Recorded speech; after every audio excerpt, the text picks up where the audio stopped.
नमस्कार बच्चों, मैं biology teacher Jaswant Singh B rankers coaching classes Bhim. मैं आपके लिए लेके आया हूँ कक्षा 12 जीव विज्ञान का अध्याय नंबर 1, जिसमें हम पढ़ेंगे पुष्पीय पादपों में लैंगिक जनन। तो इसमें हम सबसे पहले पढ़ेंगे जो भी आवर्तबीजी पादप होते हैं वो सारे किस में आते हैं, पुष्पीय पादप में। तो सबसे पहले हम पढ़ते हैं पुष्प के बारे में। तो पुष्प क्या है, देखो पुष्प पुष्प का मतलब देखो पौधे का वे आकर्षक भाग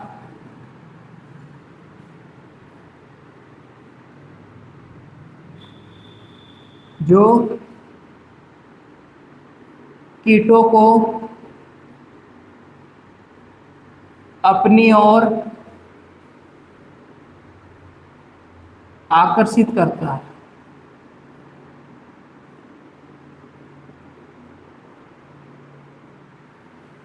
क्या है?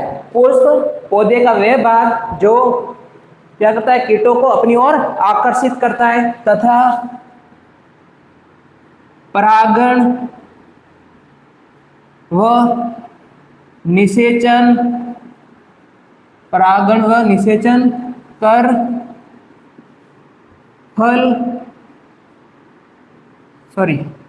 बीज व फल बनाता है। तो क्या हो गया पुष्प की परिभाषा? पौधे का वे भाग या वे आकर्षक भाग जो क्या करता है, कीटों को अपनी ओर आकर्षित करता है और परागण की क्रिया कर या निषेचन कर बीज और फल बनाता है, उसे क्या कहते हैं? पुष्प कहते हैं। तो हम पढ़ेंगे पुष्प के मुख्य भाग। अब बताएं पुष्प के मुख्य भाग। इसके 4 मुख्य भाग होते हैं। सबसे पहला बाह्य दल, दूसरा है बाह्य दल हो गया दलपुंज, क्या हो जाएगा? दलपुंज। तीसरा होता है उमंग,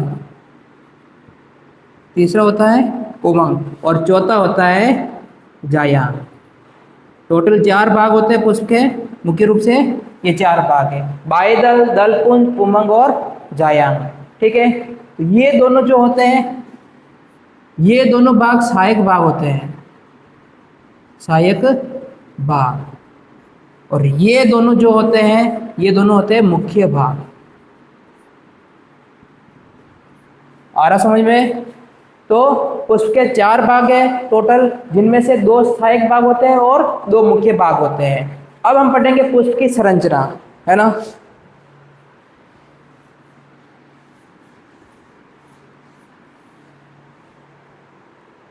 अब है हमारी पुष्प की संरचना।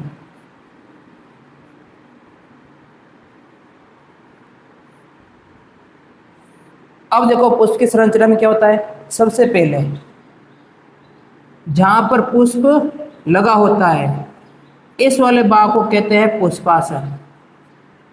क्या कहते हैं? पुष्पासन। आ रहा समझ में? उसे कहते हैं पुष्पासन। और ये जो पतली डंडी नुमा जो संरचना होती है, जो पुष्प तने से जुड़ा होता है, उसे कहते हैं पुष्पवरण। क्या कहते हैं? पुष्पवरण। आ रहा समझ में? तो जहाँ पुष्प यानी पुष्पासन, जहाँ पुष्प आसन बैठता है, जहाँ पुष्प बैठता है वो हो जाएगा पुष्पासन, और ये पतली डंडी नुमा जो संरचना होती है उसे बोलते हैं पुष्पासन। उसके बाद यहाँ पर ये ऐसे पत्ते जैसी संरचनाएं होती है, पत्ते जैसी संरचना होती है, उसे बोलते हैं बाह्य दल। क्या बोलते हैं? बाह्य दल। अब एक है तो बाह्य दल, और अगर एक से ज्यादा है तो उसे बोलते हैं बाह्य दलपुंज। क्या बोलते हैं? बाह्य दलपुंज, है ना। अगर एक है तो बाह्य दल और ज्यादा है तो बाह्य दलपुंज। ठीक है, इसके बाद यहीं से ये, है ना,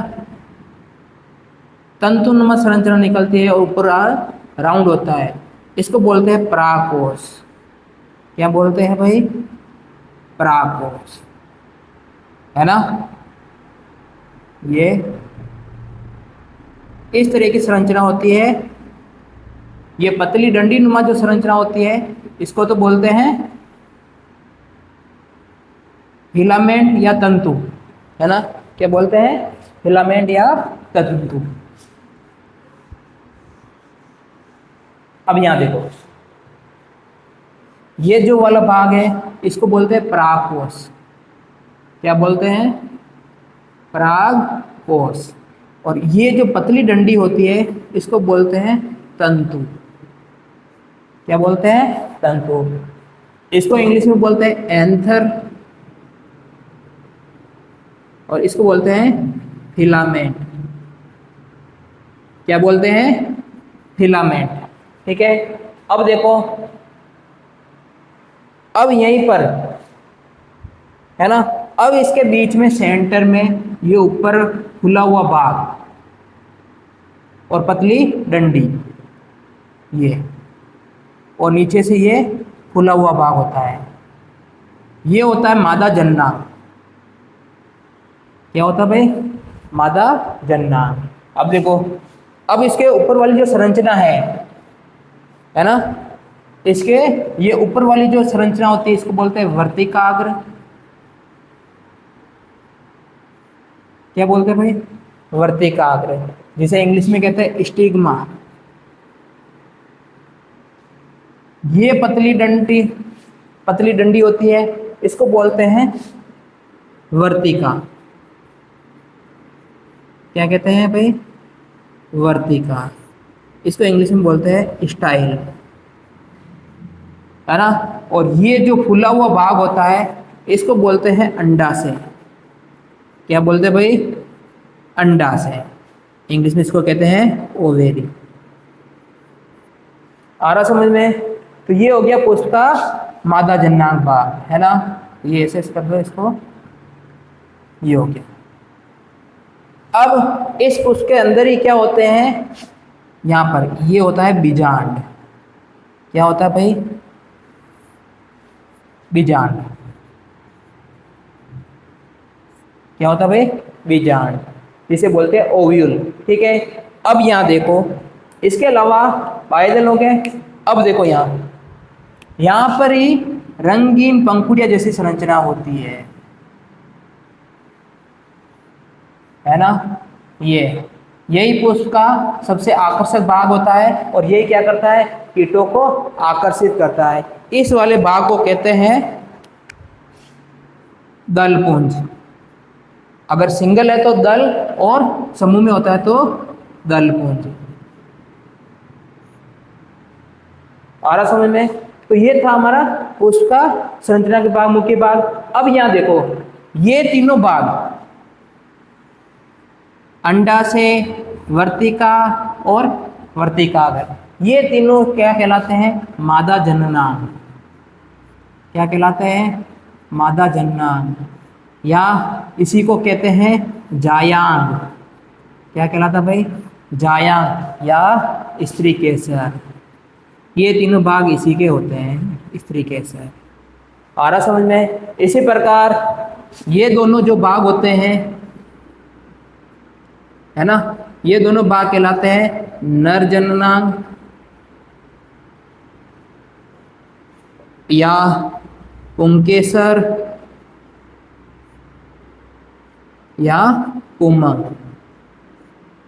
आ रहा समझ में? तो ये था बच्चा हमारे पुष्प की संरचना के भाग। तो ये सारे इसके, अब देखो नर जन्नांग भी है और मादा जन्नांग भी है। अब नर जन्नांग के रूप में, है ना, ये परागकोश होता है। इस परागकोश के अंदर छोटे छोटे परागकण होते हैं। क्या होते हैं? परागकण, है ना। तो ये परागकण भी इनका हिस्सा है। तो अब देखो, ये परागकण जो होता है ये क्या होता है? नर युग्मक। क्या होता है भाई? नर युग्मक। और जो ये बीजांड, कहाँ गया? ये रहा बीजांड, ये होता है मादा युग्मक। क्या होता है? मादा युग्मक। अब यहां तक समझो, परागकण क्या है? नर युग्मक, और मादा युग्मक है बीजांड।